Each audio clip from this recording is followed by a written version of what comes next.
and when two souls meet, the 1990s. The winds of change blew through the streets of the young capital, whispering hopes and dreams of a new era.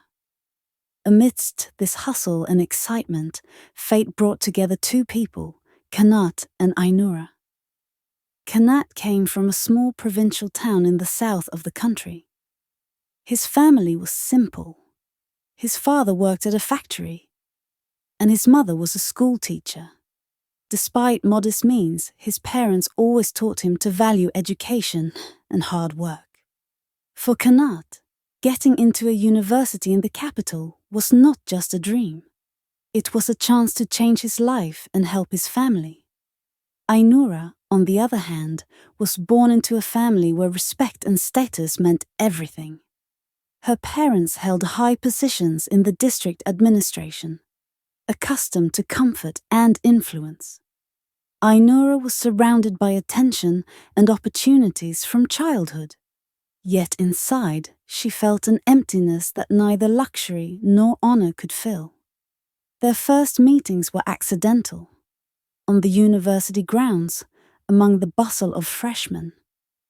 Kanat noticed Aynura in the library, where she was immersed in books about world history. And she paid attention to the young man who was persistently solving math problems. Between them arose a quiet, tender connection. Without loud words, but with deep understanding, they became a support for each other in this big and new city. But happiness was short-lived.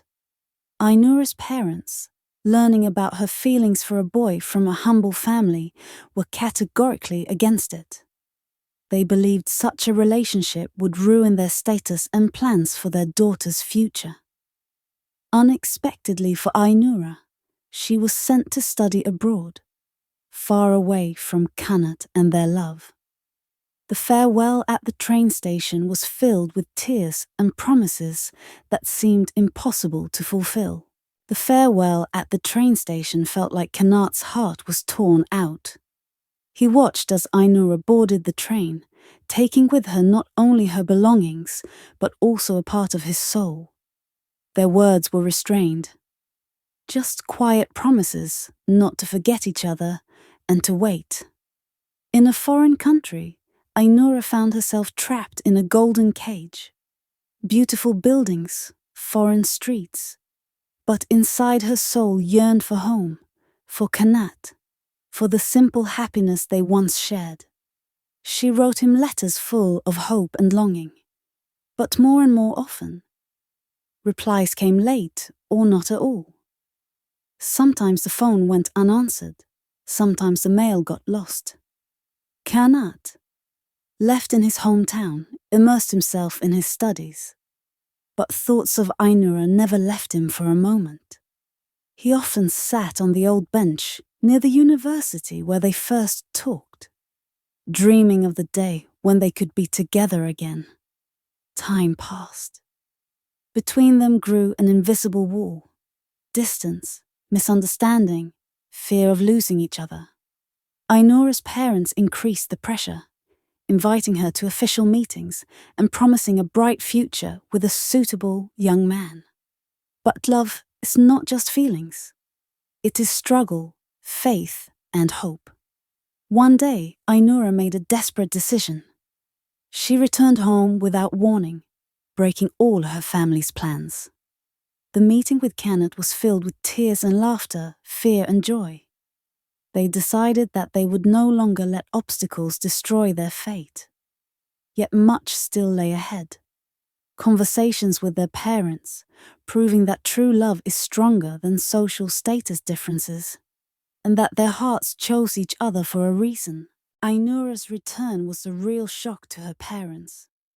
A tense silence settled in the house, broken only by their cold glances and sharp words. They couldn't understand how their daughter could disobey and give up everything for a boy from a humble family. "You don't understand that you are destroying our whole life," Aynura's mother shouted. "You must think about the future, about the family, about status." But Aynura stood firm, her eyes burning with determination. I love Kanat. These are not just words. It's the truth, and I cannot live any other way. Kanat, in turn, met with Aynura's father, a strict and cold man, but one who deep down still sought justice. He said, I am ready to fight for Aynura, no matter what. For me, she is everything, and I will prove that I am worthy of her. Long conversations began, disputes, and even tears. Aynura's parents set conditions, tested, and challenged their feelings. But every obstacle only made their love stronger. The words of Aynura's parents became a heavy burden, not only for her, but also for Kanat. When he first heard how they spoke disdainfully about his family, his heart filled with bitterness and pain. How can they think we are beneath them? Kanat said to his father. Is love measured by status or wealth? But his parents, though supportive of their son, also felt hurt. They worried about him, fearing that love in such a difficult situation would bring only disappointment and pain. We don't want you to suffer, son, his father said quietly. But those people look down on us. You must be careful. This tension between the families created an invisible barrier that seemed insurmountable. Kanat felt that love was becoming a trial every day. Not only for him and Aynura, but also for the two families who could not find common ground. Arguments and misunderstandings arose between them, and the desire to be together increasingly clashed with reality. But despite this, Kanat did not want to give up. He believed that true love could overcome any prejudice. Seeing Kanat's suffering and the tension between the families, Aynura tried to support him, promising that together they would find a path to happiness. Days passed, and the tension between the families continued to grow. But after weeks of reflection and conversations, Aynura's parents realized one thing. It was impossible to fight their daughter's true feelings. They saw that Aynura and Kanat truly loved each other, and that this love was sincere and deep. One evening they gathered and invited Kanat and Aynura for a serious talk. We can no longer stand in the way of your happiness, Aynura's father said. But there is one important condition.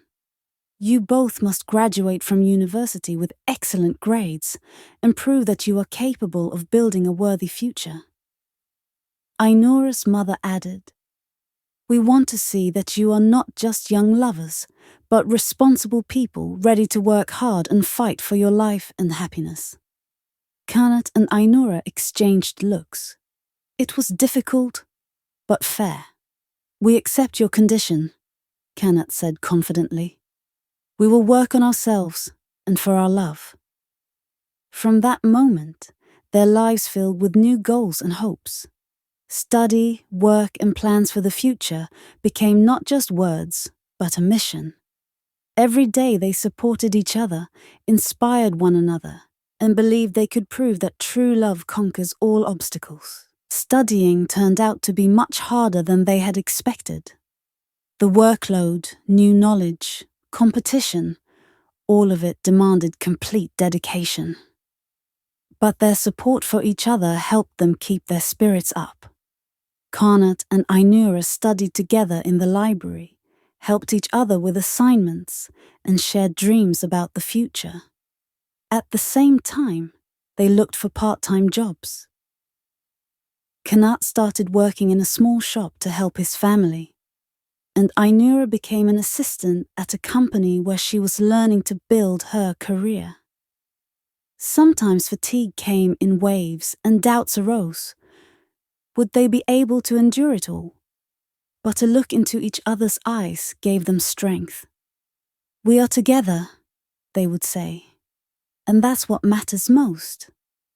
Several years passed. Kanat graduated with honors, earning the specialty he had long dreamed of mastering. Aynura also achieved great success and was able to build a career she had once only dreamed of. Their families, watching their achievements and resilience, gradually changed their attitude. Now they saw not just a couple, but a union of two strong and determined individuals. In the end, they held a modest but touching wedding attended by all their loved ones. That day became a symbol of love's victory over prejudice and doubt. Kanat and Aynura knew many challenges still lay ahead, but together they could overcome anything.